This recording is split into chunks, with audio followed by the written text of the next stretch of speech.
Instituto de Ciencias de la Tierra y Ambientales de La Pampa. Este instituto, como dijo Daniel, se creó en el año 2007 por colaboración entre la Universidad de La Pampa y el CONICET, que es el organismo que administra la mayor parte de las investigaciones científicas del país. Bueno, yo desarrollé mis actividades durante muchos años en la Facultad de Agronomía, tenía mi lugar físico de trabajo ahí, y Fernando, a quien le pedí que me ayudara en esta charla, está todavía trabajando en la Facultad de Agronomía.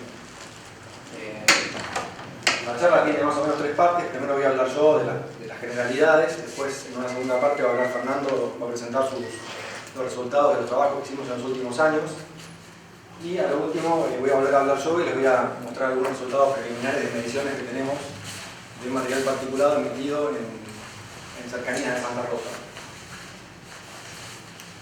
Todos sabemos, o suponemos, o intuimos que el aire que respiramos no está perfectamente limpio. En realidad está cargado de una gran cantidad de pequeñas partículas que están suspendidas permanentemente en todos los ambientes. Incluso ahora en este momento seguramente hay una alta concentración de material particulado, o de polvo atmosférico, pero no se ve porque no se puede ver a simple vista.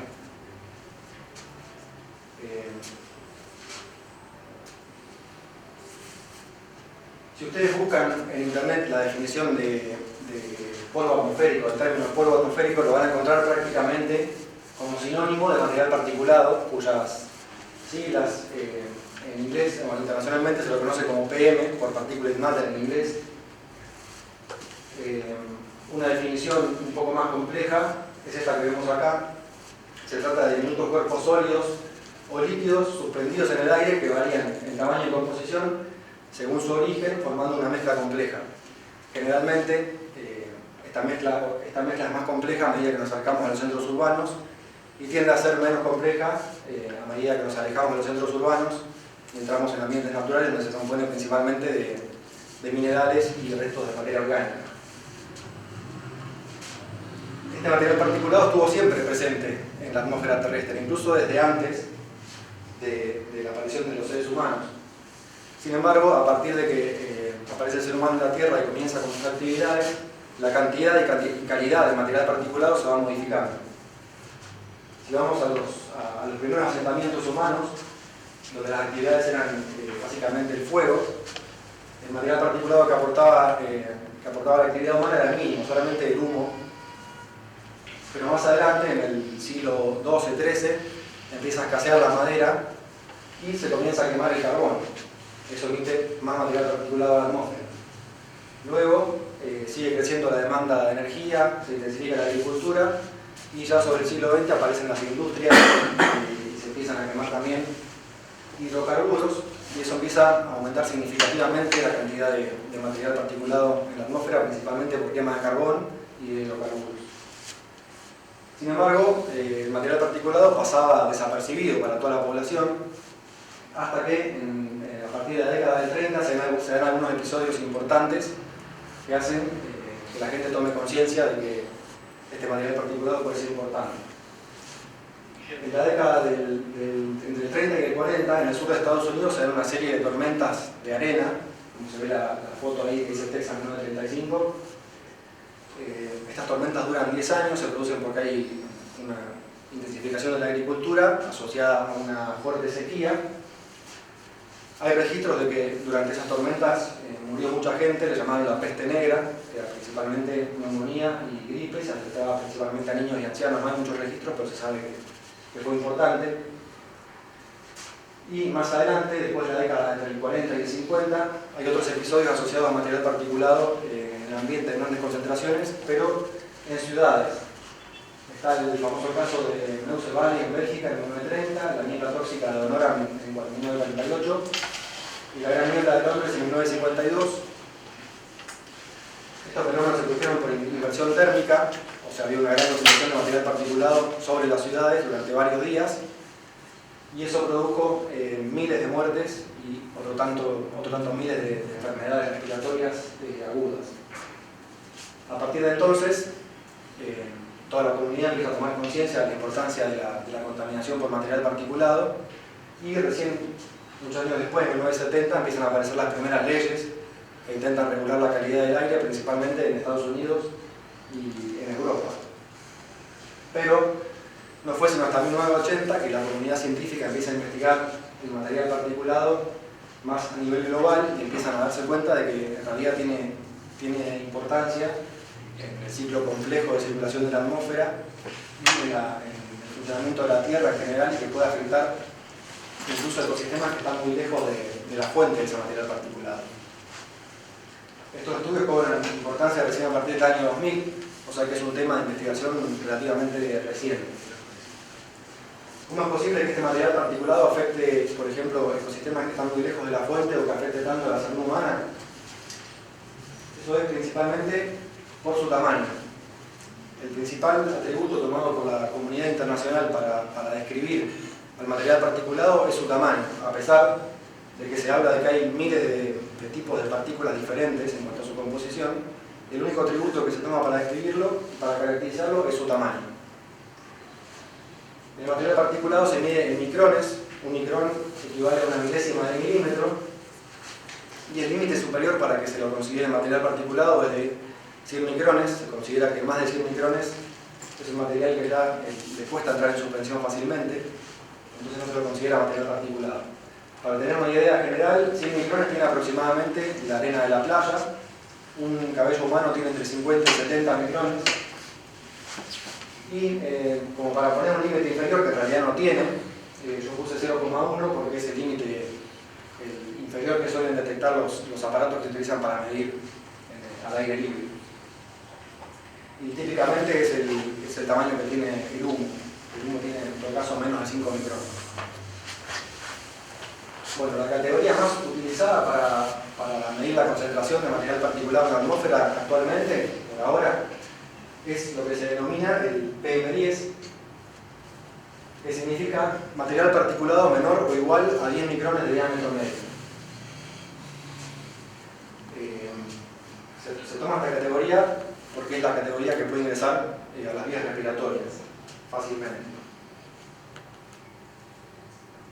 Yo puse estas microfotografías para que tengamos una idea de cómo se ve el material particulado. Porque no tengo puntero, se me complica con esto. Acá. Esta línea de acá es la escala. Esa línea tiene un micrón, para tener una idea de la escala, del tamaño de las partículas. Son fotografías tomadas en microscopio electrónico. La fotografía de arriba a la izquierda es de polvo del Sahara, que fue muestreado en Estados Unidos. La fotografía de arriba a la derecha es ceniza de quemas del Amazonas. De abajo a la izquierda también de hollín del Amazonas, pero en otro estado. Y abajo a la derecha hay una foto tomada de una muestra de polución en China, seguramente en una gran ciudad, y seguramente tiene que ver con hollín y combustión también. Bueno, como vemos en estas microfotografías, en realidad si uno busca en internet la bibliografía, hay dos grandes tipos de material particulado que se suelen citar con frecuencia, se suelen ver fotos. Uno tiene que ver con el que se produce en los grandes centros urbanos o industriales, que principalmente se produce por combustión, transporte, residuos de las industrias, y algunos residuos que quedan en el asfalto, como el resto de vehículos y todo tipo de sintéticos, jabones, detergentes y demás, una gran variedad. Y este tipo de material particulado, el factor principal que lo produce es la actividad humana, es decir, la economía cotidiana. Y otro gran tipo de material particulado que está dando vueltas en el ambiente es el que se produce en áreas naturales, o áreas rurales, o áreas de transición, o ciudades pequeñas como Santa Rosa, en la ciudad de La Pampa, que están rodeadas de zonas rurales donde tenemos gran cantidad de calles de tierra. En este caso, el material particulado es principalmente el polvo mineral, es decir, polvo del suelo, de las calles y los alrededores, algo de materia orgánica, restos de vegetales, y en mucho menor medida residuos de, por ejemplo, las cubiertas de los vehículos que se desgastan, pastillas de freno desgastadas también, que después quedan sobre el asfalto y el viento las puede resuspender. Y en este caso, el factor principal que produce el material particulado es el viento. Por eso puse estas dos imágenes que son un poco contrastantes. Una es de Buenos Aires, que se ve que está tomada un día lindo y se ve la nube de contaminación, de smog. Y la otra foto, la de la derecha, que está tomada en Santa Rosa, desde la Argentino Valle hacia abajo, hacia el lado de la laguna. se ve que no hay más de 600 metros de visibilidad, y bueno, seguramente si en Buenos Aires hubiese habido viento, esa nube no estaría, y si en Santa Rosa no hubiese habido viento, hubiese sido un día lindo. Y por eso puse esas dos fotos que contrastan un poco en cuanto a cómo se produce material particulado en estos dos ambientes. Bueno, ¿cómo es posible que el viento produzca tanta cantidad de material particulado? Cuando el viento supera aproximadamente 20 km por hora, las partículas que están sobre la superficie del suelo comienzan a moverse y se mueven de distintas maneras según su tamaño. Las partículas más grandes, de más de 500 micrones, se mueven por rodadura, o sea, ruedan. Las partículas que tienen entre 100 y 500 micrones dan pequeños saltos, que tienen mayor o menor distancia según su tamaño. Y las partículas que tienen menos de 100 micrones entran fácilmente en suspensión a la atmósfera. Recuerden que 100 micrones es el límite que se toma para el material particulado. Nosotros encontramos que en nuestra zona creemos que el principal mecanismo de producción de material particulado desde los suelos es la fragmentación. ¿Cómo se produce la fragmentación? Cuando las partículas comienzan a moverse, se empiezan a romper cada vez en fracciones cada vez más pequeñitas. Ahí puse una foto de un grano de arena y un agregado son un montón de partículas pegadas unas con otras. Estas partículas comienzan a chocar entre sí cuando las va moviendo el viento y se empiezan a romper en pedacitos cada vez más finos, y llega un momento que son tan finos que entran en suspensión, o sea, se empiezan a elevar. Esto es lo que vemos acá en estas fotos. La foto de arriba a la izquierda es un campo, un lote que está arado sin cobertura, y esa flecha indica la trayectoria aproximada de las partículas. Se ve que a medida que recorren cada vez más distancia se empiezan a elevar en diagonal hacia el cielo. La foto de abajo a la izquierda está tomada el mismo día ahí en la Facultad de Agronomía, está tomada más de lejos y se ve claramente lo que se llama la pluma de polvo, que está indicada por la flecha roja, y se ve como el material se eleva en diagonal varios cientos de metros hacia el cielo. A la derecha tenemos dos imágenes de otro fenómeno que es más un fenómeno meteorológico, pero que no es tan infrecuente, aparentemente está siendo cada vez más frecuente. Este fenómeno se da por un rápido enfriamiento de una gran masa de aire que baja muy rápido con mucha turbulencia, y si se encuentra con suelo, con una gran superficie de suelo desnudo y seco, puede levantar mucho material en poco tiempo. Esta foto es de Santa Rosa, de este año. La otra foto es de Viedma, donde es más frecuente, y es muy frecuente en San Juan, Catamarca, La Rioja, donde nace el viento sonda, y también han habido casos en Córdoba, Santa Fe, o sea, es relativamente frecuente en Argentina. Bueno, como ustedes se imaginarán, estas grandes nubes de polvo llevan cantidades significativas de material particulado de un lugar a otro. Se habla que van desde varios kilómetros hasta miles de kilómetros, y a su paso tienen una serie de impactos en el medio ambiente. En este esquema se ven, están dibujados los continentes y los cuerpos de agua, que típicamente es el océano. A la izquierda, como vemos, como les comentaba recién, si hay viento fuerte, suelo seco, poca vegetación y comienzan a moverse las partículas sobre el continente, se emite polvo hacia la atmósfera. Una vez que ese polvo está suspendido en la atmósfera, puede modificar el balance de la radiación global, puede funcionar como núcleo de condensación para la producción de gotas o cristales de nieve, o incluso se dice que puede producir lo contrario, o sea, puede impedir la precipitación. Además, este polvo también lleva nutrientes de un lugar a otro. Cuando precipita en el océano, por ejemplo, produce grandes floraciones de algas que afectan las cadenas tróficas, afectan la alimentación de los peces, y eso ha sido estudiado por las pesquerías porque tienen esta importancia económica. Además, al cambiar de color la superficie del océano, eleva la temperatura del mar también. Y también puede modificar el albedo, que es la radiación que emite la Tierra, la radiación del Sol que puede volver a emitir la Tierra, depositándose, por ejemplo, sobre grandes superficies de hielo y de nieve, y oscureciendo estas superficies. Además, también, por supuesto, tiene, a nivel más local o regional, tiene impactos importantes en la salud humana. Hay varios trabajos en el mundo que han encontrado correlación entre las enfermedades respiratorias y cardiovasculares y la concentración de material particulado.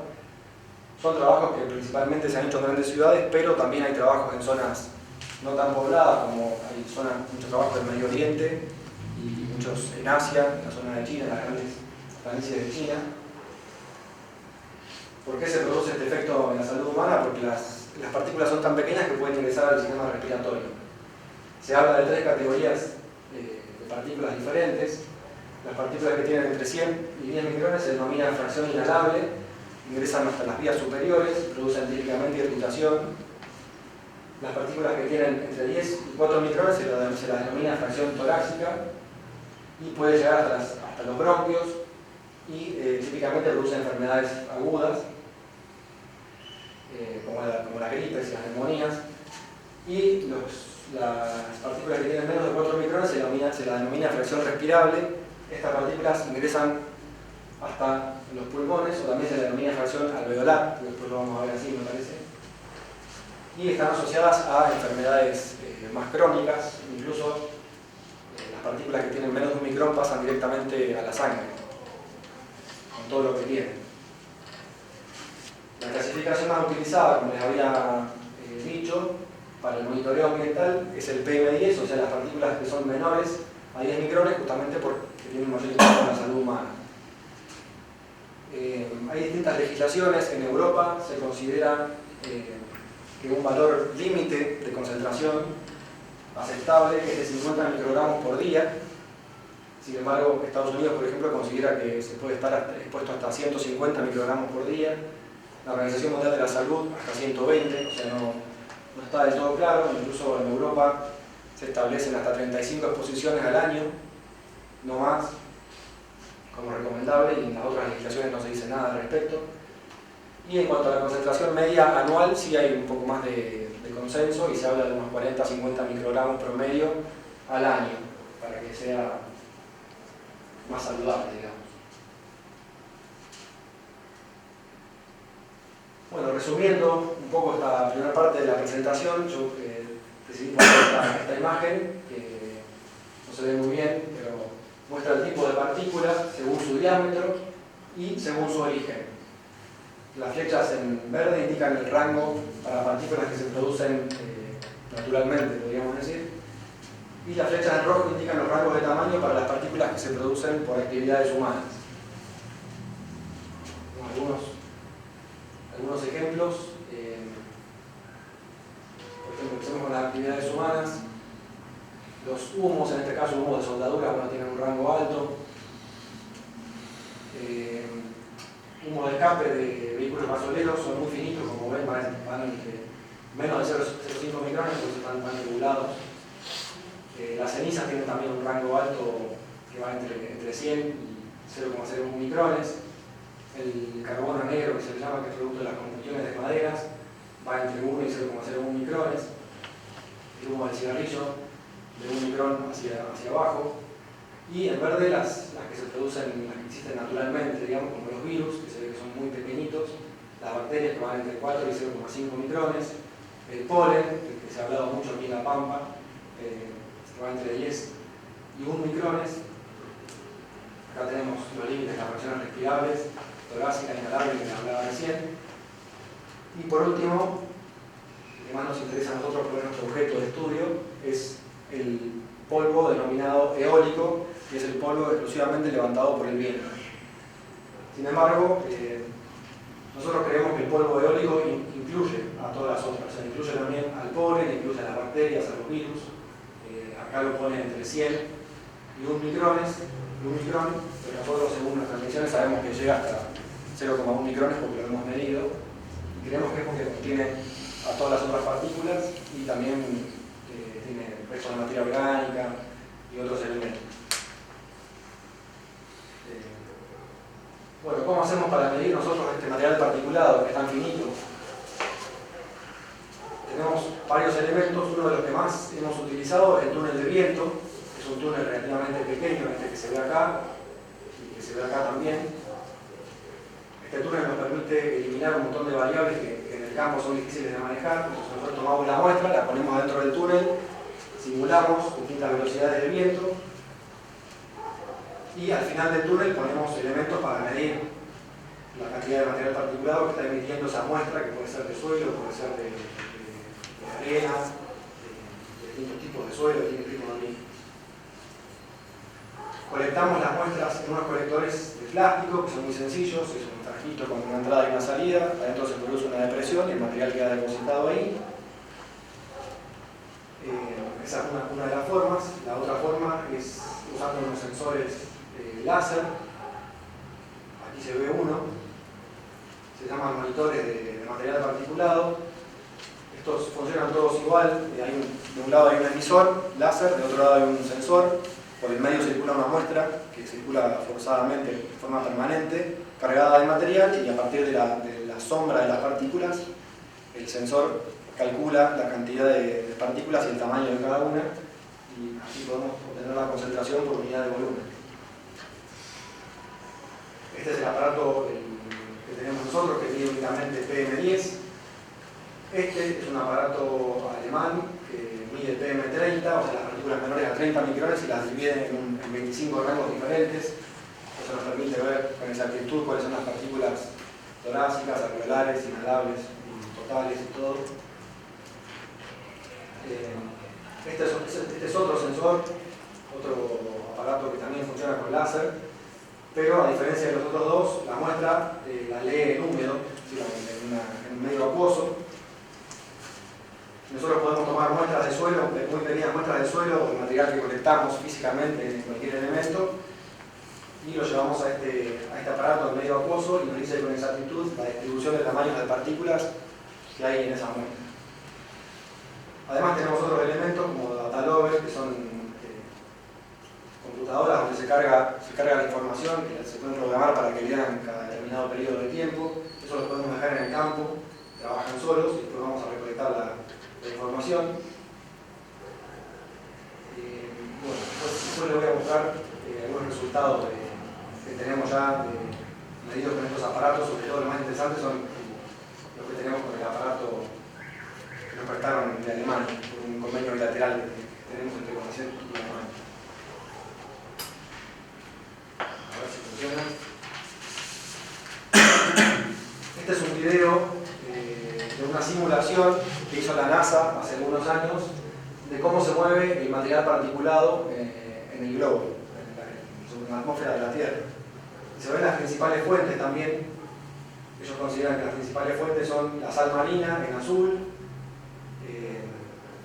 y el carbono que había dicho, el carbón negro, que se llama las combustiones producto de la biomasa, y algunos sulfatos que ellos le llaman a la combustión de origen urbano.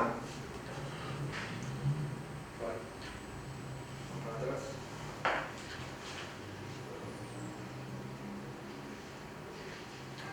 Ahí en esa animación se ve de color rojo las principales fuentes de polvo atmosférico, que es lo que a nosotros más nos interesa. Se ve que las principales fuentes están en el Sahara, en el norte de África, en la línea de Ecuador también, en la gran planicie de Asia, en el Medio Oriente, algo en Australia, algo en el sur y oeste de Estados Unidos. Y en esta simulación cortita, no se alcanza a ver bien, el video que tenía yo era más largo, y se veía que en ciertos periodos del año también se emitía polvo de la zona de Argentina. Toda la teoría que existe actualmente está basada principalmente en estas grandes zonas áridas o en lagos secos. Toda la teoría lo que se refiere a cómo se emite el polvo y cómo se describe matemáticamente. Nosotros pensamos que en los suelos agrícolas esta emisión es similar pero un poco distinta, y también pensamos que los suelos agrícolas van a tomar cada vez más importancia en el mundo porque la agricultura se intensifica en todos lados, cada vez se desmonta más y se destina más áreas a la agricultura, y por lo tanto los suelos agrícolas van a tener cada vez más importancia en cuanto a la cantidad total de material particulado que se va a emitir. Y por eso nos interesa y lo proponemos como objeto de estudio y nos dedicamos principalmente a eso.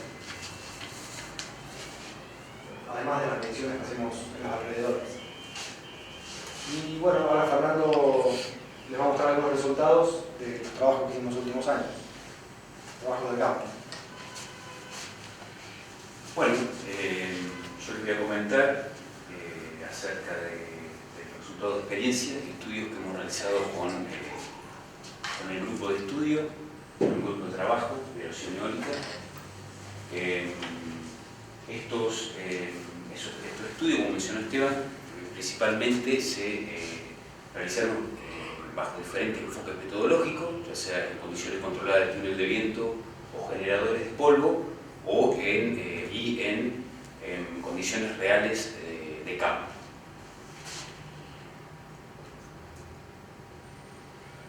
Bueno, en La Pampa, los suelos sobre los que se desarrolla la agricultura principalmente son suelos poco desarrollados y con alta susceptibilidad a ser erosionados, y las principales fuentes de PM10 de generación de partículas finas en la provincia, pensando un poco de que es una provincia que tiene por ahí un desarrollo fabril de escala pequeña, que no tendría gran incidencia ni siquiera en las grandes ciudades. Las principales fuentes serían los suelos agrícolas y los caminos rurales asociados. Los principales factores que condicionarían la emisión de partículas finas desde los suelos agrícolas serían los tipos de suelos, o sea, la distribución del tamaño de partículas que tiene cada tipo de suelo, la textura y la agregación. Por otro lado, las condiciones meteorológicas que imperan al momento de producirse el evento erosivo, y uno de los más importantes son los tipos de manejo, los sistemas de labranza implementados. Bueno, un poco en relación a la fuente principal, que son los suelos agrícolas. Bueno, en esta imagen, sacada con un pabellón ocular, de esta serie de fotos se muestra una secuencia de suelos agrícolas de la provincia de sedimentos transportados por saltación, que es el principal mecanismo que desencadena el proceso de emisión de partículas finas. Podemos encontrar desde suelos arenosos, compuestos principalmente su fracción de saltación por granos minerales individuales, partículas de arena, y en su contraste a suelos de textura franca, o sea, suelos más finos, de textura más fina, que están predominantemente formados o compuestos por agregados de partículas finas. Bueno, la importancia un poco de ver estas diferencias es que en suelos, por ahí los distintos tipos de suelos, las distintas composiciones de su material que se moviliza, estarían relacionados con las diferentes formas o mecanismos por los cuales se producen las emisiones de partículas finas. En suelos de texturas más finas, donde predominan los agregados, como dijo Esteban, como mencionó anteriormente, el principal mecanismo sería la fragmentación y la destrucción de los agregados movilizados, por lo tanto la consecuente liberación de partículas finas contenidas en ellos, y por el contrario, suelos arenosos se produciría principalmente por la liberación de las partículas finas que están pegadas al plano de arena y material por ahí suelto. También es importante destacar en las dos fotografías del medio, donde hay suelos de texturas similares, pero difieren en los estados de agregación. Esta diferencia en los estados de agregación produce diferentes magnitudes, ahora lo voy a mostrar, en las emisiones absolutas de partículas finas. Bueno, en un estudio desarrollado en túnel de viento, donde se evaluó la cantidad de material erosionado por el viento, o sea, las partículas movilizadas por saltación y la emisión de partículas finas, en varios tratamientos, se pudo determinar de que, más allá del tipo de tratamiento que se aplicó, con más cantidad de material de saltación, suelo desnudo, en general, la capacidad de los suelos para realidad PM10 aumenta a medida que los suelos son estructuralmente más finos. Yo ahí me olvidé ponerlo, pero suelos, por ahí están sobre la izquierda del gráfico, son suelos arenosos, correspondientes a las fotografías anteriores de su mismo suelo, y suelos más finos corresponden por ahí a los suelos que están ubicados a la derecha. Estos resultados también fueron contrastados en trabajo de campo, donde en una misma localización, en el INTA de Anguí, dos suelos se evaluó durante 2 años consecutivos diferentes tormentas de polvo, se midieron tanto la cantidad de material erosionado por saltación como la emisión de partículas finas. Y por ahí, bueno, no me quiero separar los colores, pero por ahí, aunque hay variabilidad en la capacidad, esa saltación es la capacidad que tienen los suelos de liberar partículas finas en función de la cantidad de material que se moviliza por saltación, o sea, el material que se moviliza más sobre la superficie.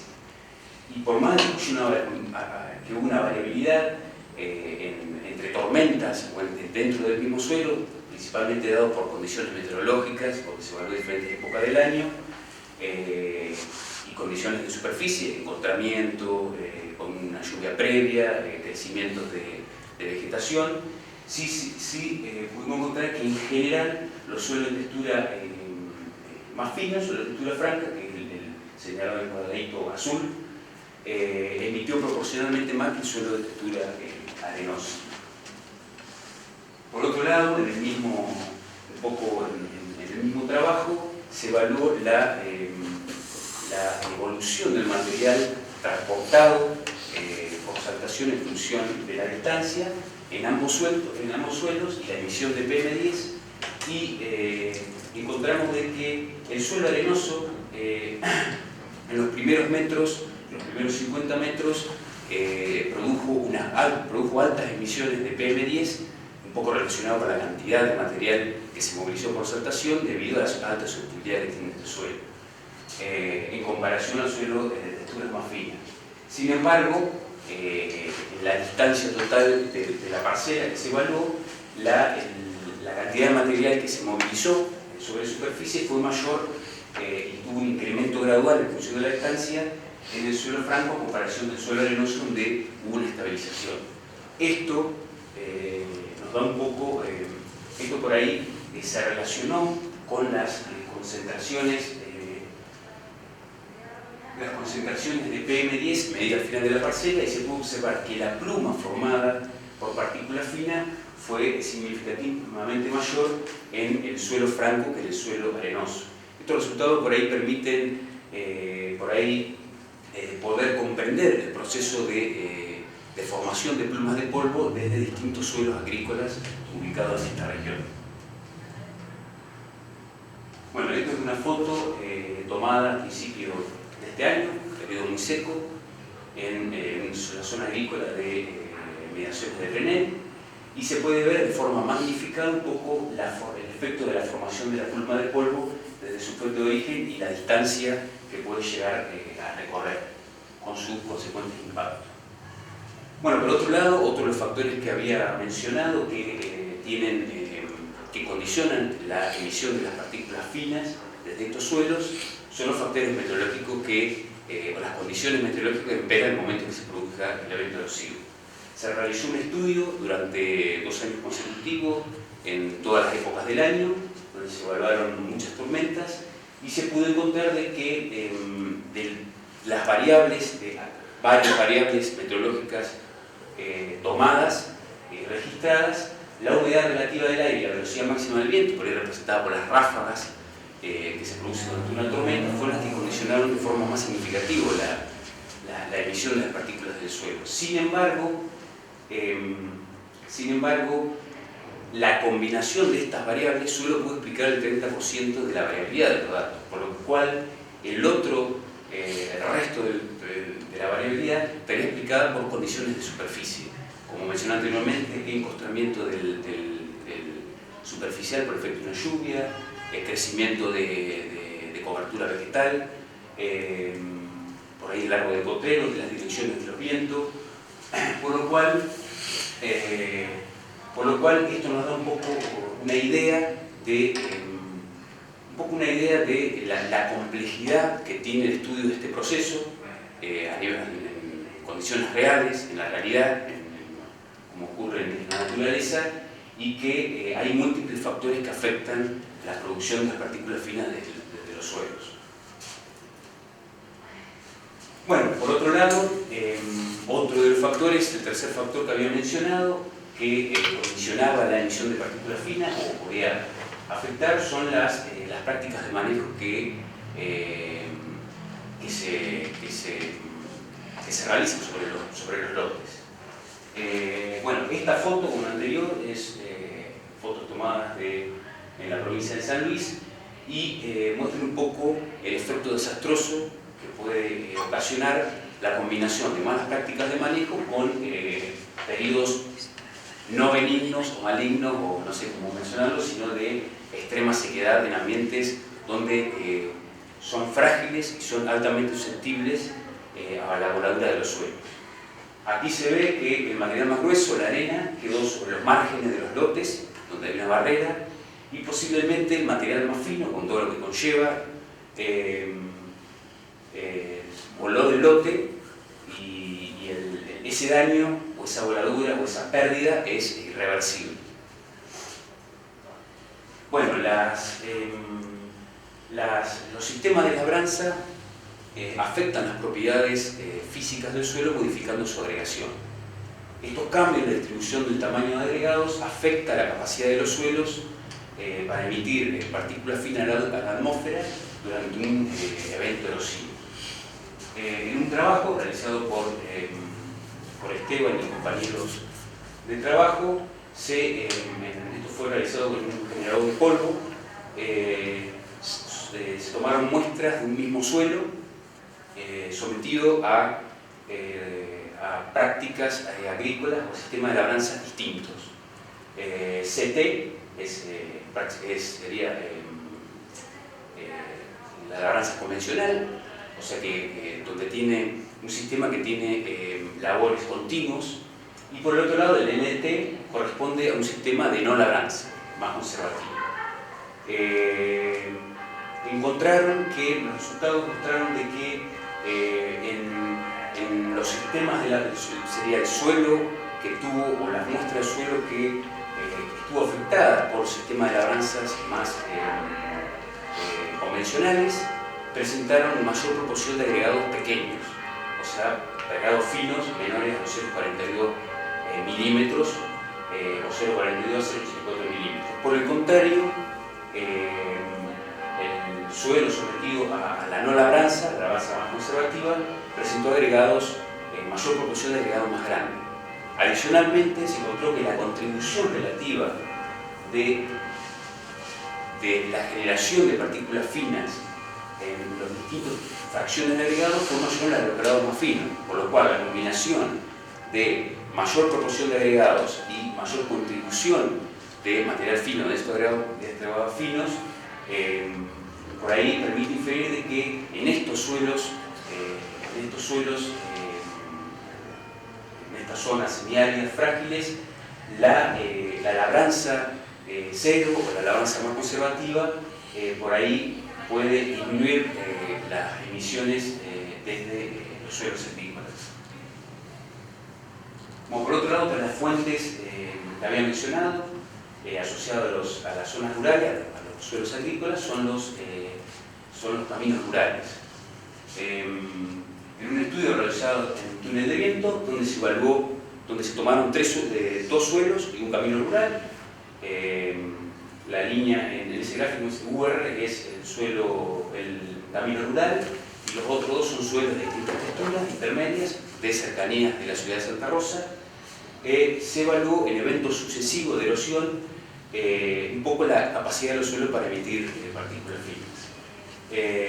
Los resultados mostraron que los suelos más, los suelos agrícolas emiten por más tiempo. Sin embargo, el camino rural emite proporcionalmente o absolutamente mayor cantidad de material fino, debido a que un suelo altamente susceptible a ser erosionado y un suelo desprovisto de vegetación, un suelo desnudo durante todo el año. Considerando que La Pampa tiene aproximadamente unos 17.000 kilómetros de red de caminos rurales, sin contar los caminos internos de los campos, que se mantienen en una superficie desnuda con ausencia de vegetación, que en algunos casos están direccionados, o en gran proporción está direccionado en los sentidos predominantes de los vientos. La fuente de emisión o de partículas finas de caminos rurales es muy importante, puede ser considerado como muy importante. Bueno, en esta imagen quería mostrar un poco algunas tormentas o tempestades de polvo, como fueron llamadas por algunos medios, en diferentes años, en la región de Cuyo, de San Juan, en Catamarca y Mendoza, y por ahí la de la derecha es inferior, es la de Córdoba, la laguna Mar Chiquita, proceso de secación de la laguna, dejó el suelo desnudo y se produjo la voladura de esa superficie, la emisión partículas finas. Imagínense que la escala esa que está ahí abajo son 50 kilómetros, la cantidad de la superficie que afectó esa pluma de polvo. Esto un poco quería mostrarle que en realidad en estas zonas son zonas áridas donde los vientos son altos y la ocurrencia de tormentas de viento son bastante comunes, y combinados con por ahí eventos o factores o condiciones meteorológicas que lo posibilitan, se produce estas grandes tempestades, ya que el suelo está en general desprovisto de vegetación y son altamente susceptibles. Por el contrario, de esta foto, lo que quería mostrar estas son fotos del partido de suelos agrícolas, son del partido de Patagones y Villarino, al sur de la provincia de Buenos Aires, en los años, estas son fotos, si no me equivoco, del año 2009-2011, donde hubo un periodo extremo de sequía, precedido por un periodo benigno de buenas lluvias, donde el productor, como mencionó hoy Esteban, el productor por ahí intensificó su actividad, produjo desmonte, y en un sistema frágil como este, sistemas áridos y semiáridos, los daños que se produjeron son realmente irreversibles. Como mostré en la foto de San Luis, el material que queda remanente, principalmente grueso, y el material fino se voló del lote. Esto puede ser comprobado por estas imágenes satelitales, donde se ve que en la patita de la provincia de Buenos Aires, diferentes eventos, en la pluma de polvo se dirige hacia el océano, en las primeras dos fotos de la derecha, de la izquierda, y en el caso de la foto de la derecha superior, va dirigida hacia la localidad, hacia la ciudad de Bahía Blanca.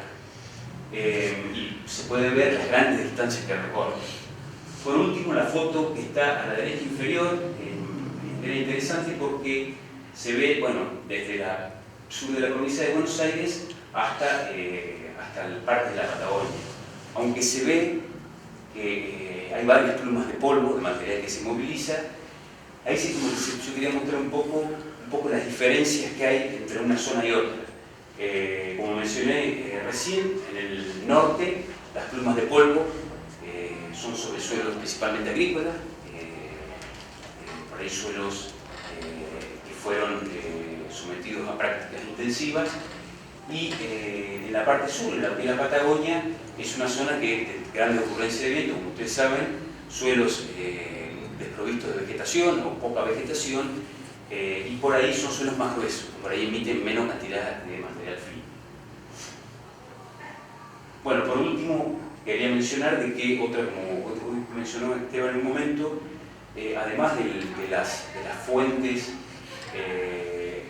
de polvo en la pampa, que son los suelos agrícolas y los caminos rurales, como mencioné, otra de las fuentes importantes, que por ahí la idea es empezar un poco a monitorear, son las cenizas de los incendios que se producen año tras año en esta provincia, lo cual quema millones de hectáreas en algunos casos, y que hemos visto, quizá lo hemos padecido, estamos viviendo acá, en época del año donde la ceniza efectivamente llega a la ciudad, inclusive se deposita, o sea que la concentración de material particulado en el aire es relativa, o sea, realmente alta.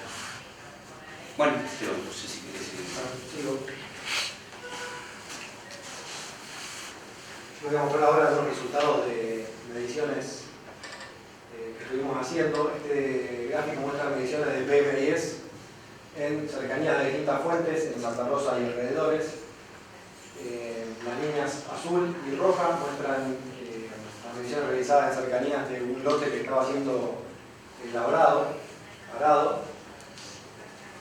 La línea en naranja muestra las mediciones hechas al lado de un camino donde pasaba un vehículo permanentemente. Y la línea verde es una medición hecha en la ciudad de Santa Rosa, en la zona céntrica, durante un periodo de mucho viento. Abajo en el eje X se ve el intervalo de tiempo de medición y en el eje Y se ve la concentración de PM10 en microgramos por metro cúbico. Vemos que los valores en cercanías del lote que estaba siendo arado llegan más o menos a 10.000 microgramos. Cada uno de estos picos se cae en una de las pasadas del tractor. Las mediciones se hacían del lado a favor del viento, así tomábamos la pluma de polvo. Llegan a unos 10.000 microgramos. Las pasadas de un vehículo en un camino rural llegan al lado del camino, por supuesto, llegan a unos 8.000 microgramos por metro cúbico. Y en Santa Rosa, en un día de mucho viento, típicamente los primeros momentos tienen una concentración de aproximadamente 300 microgramos por metro cúbico. Y recordemos que los límites establecidos por las legislaciones más permisivas son 150 microgramos por metro cúbico en un promedio de 24 horas. Esta concentración va bajando con el tiempo. Bien, esto es otro de los temas que me interesa trabajar en un futuro cercano. Este es el número de días con polvo levantado por viento, que es una medida que toma el Servicio Meteorológico Nacional para las principales localidades del país desde hace muchos años. En el eje X se ven los meses del año, enero a diciembre, y en el eje Y se ven los números, el número de días con polvo levantado por viento. Se ve que la marcha anual del número de días con polvo en la mayoría de las ciudades, yo tomé 5 ciudades acá para poner como ejemplo, 5 ciudades del centro del país.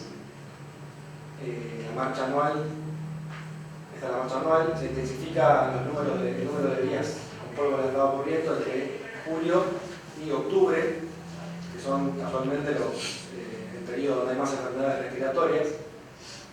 La marcha de Santa Rosa es un tanto extraña, no sabemos bien por qué, creemos que porque el observatorio está muy cercano a una fuente muy puntual, entonces el observador sale una vez por hora y anota en su planilla, y si está cerca de una fuente que emite constantemente, como puede ser la colectora ahí que está al lado del aeropuerto, o los barrios que están ahí cerca, seguramente va a haber polvo con mucha frecuencia, entonces se deja registrado y está muy por arriba de los valores del resto de las ciudades.